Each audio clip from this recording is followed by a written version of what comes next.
बोलो जयकारा बोल मेरे श्री गुरु महाराज की जय। सौभाग्यशाली गुरुमुखो, ऐसी करनी कौन सी है। यहीं के जीवन काल में हर प्रकार का व्यवहार करने के साथ साथ आत्मा के कल्याण का कार्य भी कर देना चाहिए।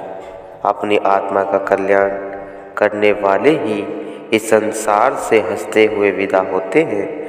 आत्मा कल्याण का साधन पूर्ण संत सद्गुरु की चरण शरण में जाने से ही प्राप्त होता है।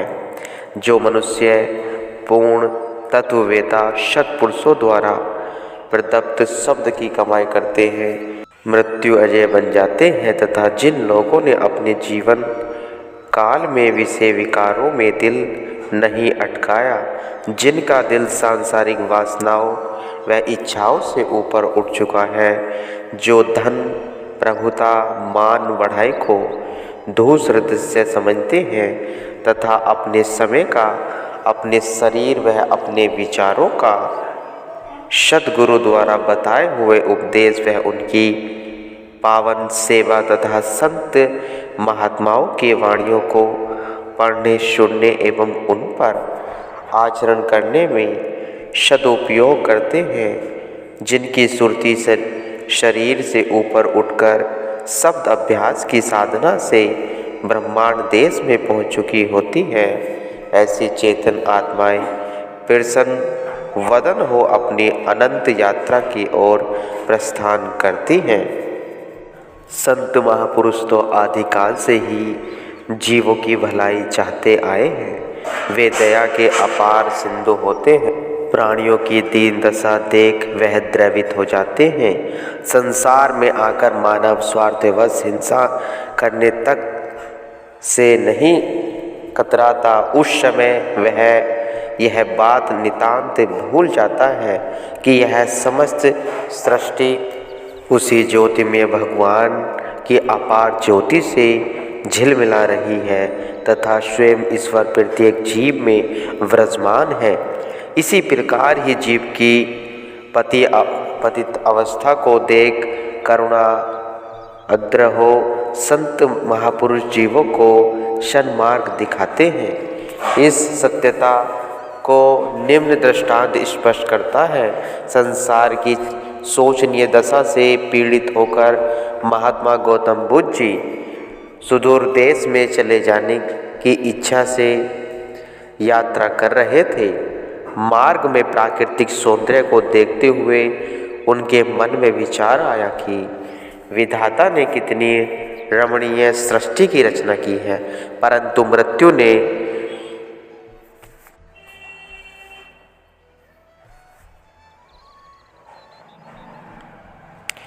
सृष्टि की रचना की है, परंतु मनुष्य ने इस क्षुद्रमय सुषमा को अपनी बढ़ती हुई अदम्य वासनाओं का शिकार बनाकर नष्ट कर डाला है। इसी विचारधारा में बहते हुए संत जी अग्रसर हो रहे थे कि इतने में एक चरवाहा उसी रास्ते से अपनी बकरियों के युद्ध झुंड को हाँकता हुआ निकला। उस झुंड के पीछे एक कोमल काय अल्पायु अजासावक बकरी का बच्चा लंगड़ाता हुआ और दर्द भरी आवाज में मैं करता हुआ चला आ रहा था। उसकी एक टांग घायल थी, इसलिए वह बकरियों के समूह से बिछड़ जाता था। उसकी दयनीय दशा देखकर महात्मा जी के मन में दया और संवेदना के भाव उभर गए। उनका हृदय पसीज उठा। उन्होंने शीघ्रता से आगे बढ़ उस घायल बच्चे को बड़े आराम से अपनी बाहों में उठा लिया और चरवाहे के साथ चलने लगे। चरवाहे से पूछने और बातचीत करने पर उन्हें विदित हुआ कि यह बकरियों का समूह बलि हेतु ले जाया जा रहा है। तब तो मैं भी तुम्हारे साथ चलूँगा। यह कहकर महात्मा जी उसके साथ साथ नगर की ओर चल पड़े। एक तेजस्वी संत एक साधारण चरवाहे को इकट्ठा चलते देख लोग आश्चर्यचकित हो उन दोनों का मुंह ताकने लगे। जब दोनों बलि वेदी के स्थान पर पहुँचे तो वहाँ महात्मा बुद्ध जी क्या देखते हैं कि महाराज अधिराज बिंबिसार अजामेघ यज्ञ करना चाहते थे। पुरोहित लोग आवश्यक रीतियाँ पूरी करने में लगे हुए थे। उस समय किसी व्यक्ति ने जाकर राजा को सूचना दी कि चरवाहे के साथ एक दिव्य पवित्र मूर्ति संत जी भी आए हैं, परंतु वे साधारण जीव संत जी के हृदय की बात को क्या जान सकते थे। जब बलिदान का समय निकट आया तो उस समय पुरोहित ने जो मंत्र आदि उच्चारण किए थे उनका भावार्थ यह था कि राजा बिंबिसार के सारे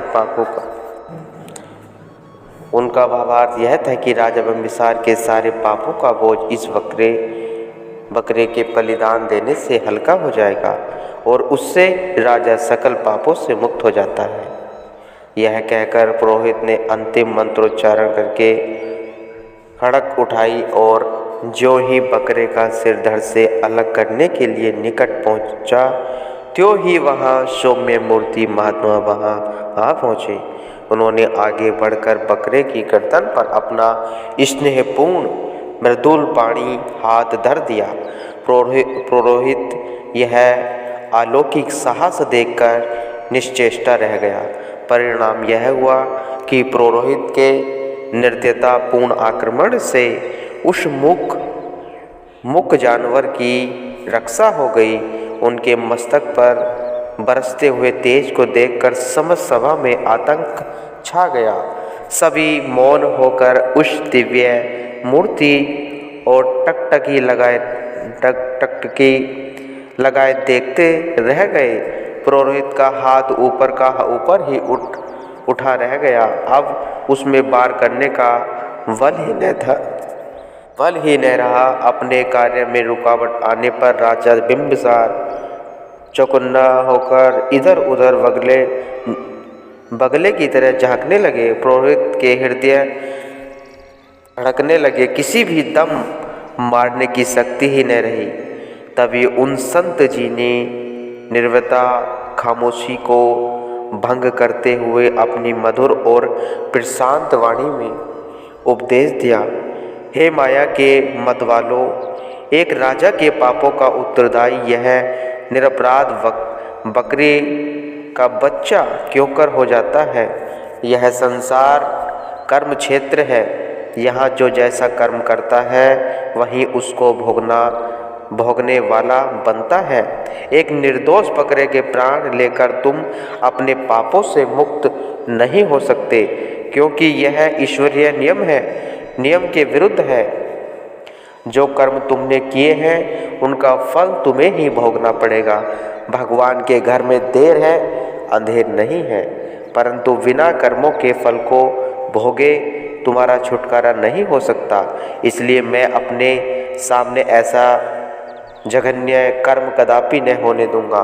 संत जी का यह सच्चाई वह प्रभावशाली वचन श्रवण कर सारी सभा निस्तब्ध रह गई।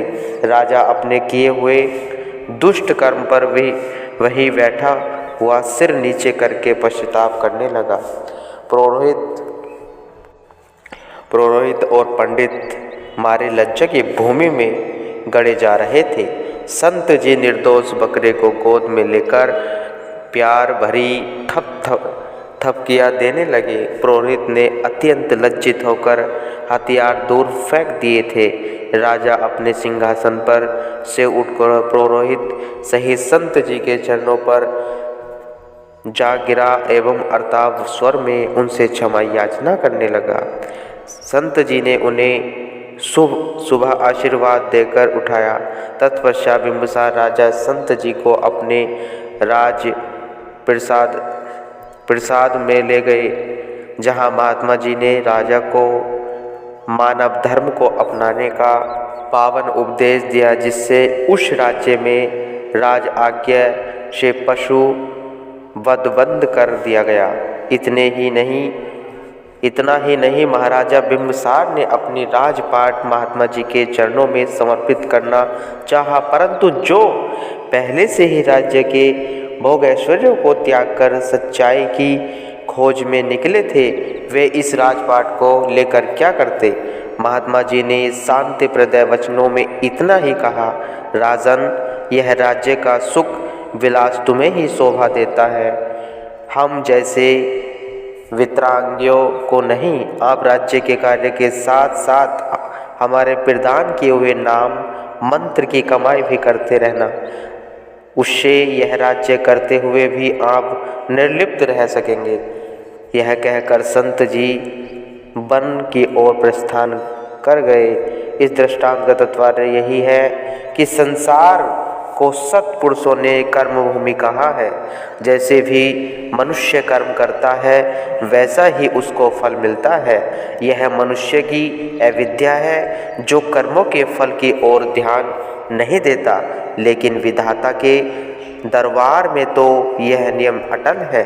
मनुष्य अपने किए हुए अच्छे अथवा बुरे कर्मों से कभी दामन नहीं छुड़ा सकता। कौन कहता है कि जालिम को सज़ा नहीं मिलती, नेक कर्मों के भला किसको सज़ा मिलती नहीं। अर्थात मनुष्य जैसा कर्म करता है वैसा ही फल पाता है। इसलिए महापुरुषों ने श्रेष्ठ व निष्काम कर्मों के करने पर बहुत बल दिया है। मनुष्य जैसा कर्म करेगा उसी के अनुरूप ही भविष्य में उन्हें ऊंच या नीच योनियों प्राप्त होंगी। 84 लाख योनियाँ कर्मों की ही तो सब प्रतीक है। यह तो जीव के अपने ही हाथ में है, जैसा कर्म करेगा वैसा ही फल पाएगा गुरुमुखो।